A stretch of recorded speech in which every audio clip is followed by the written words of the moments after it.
थिएँ, पट्टाउनु भ्याएको थिइनँ।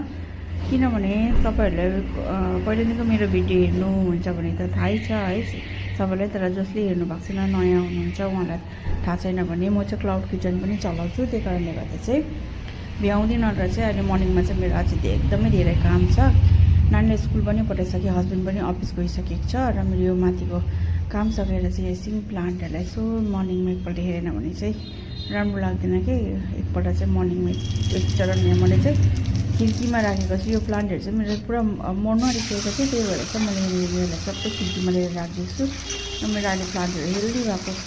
र अहिले चाहिँ म यहाँनिर भेन्डीको सब्जी बनाउनु लागि चाहिँ काटेर सबै रेडी गरेर पनि यहाँ पकाउनु पनि थालिसकेको छु।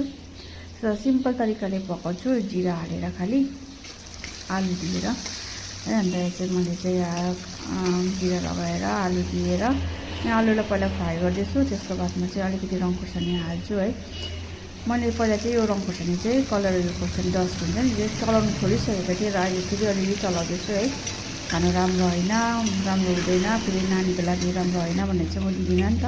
तर आज चाहिँ अब यो भेन्डी चाहिँ नानी त्यति मन पराउँदैन, हाम्रो लागि मात्रै भनेर चाहिँ मैले यहाँनिर रङ खोर्सानी पनि चलाउँदैछु र यहाँनिर हेरिहाल्नु यसरी पकाउँदैछु है।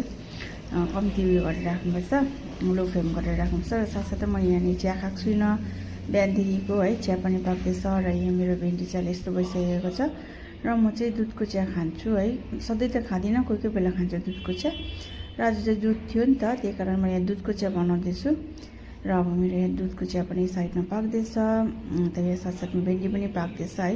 यो पकाइसकेर चाहिँ मैले मेरो चाहिँ स्कुल जानुपर्छ नानीलाई ल्याउनुको लागि, अन्त लुगाहरू पनि सबै भिजाइराखेको छु धुनुको लागि है। पूजा पनि दिइसकेको छु, सबै काम गरिसकेको छु। र मेरो चिया पाकिसकेपछि चाहिँ म मेरो साथसाथै यो सब्जी पनि पाकिहाल्छ र मेरो भात चाहिँ पाकिसकेको छ। अन्त आएर स्कुलबाट आएर चाहिँ म दाल बनाउँछु बस। अब मेरो चिया पनि रेडी भयो, हुन आँटिसक्यो है। अन्त हामी चाहिँ नुनको चिया खान्छ नि त हाम्रो हिल्सकोले चाहिँ प्रायःले है। अब सबैले त खाँदैन होला, तर हामी चाहिँ प्रायः जस्तै गाउँ बस्तीमा हुर्केको बढेको भएर चाहिँ हामी चाहिँ प्रायः नुनको चिया खान्छ है। नुनको चिया राम्रो लाग्छ र यतातिर त झन्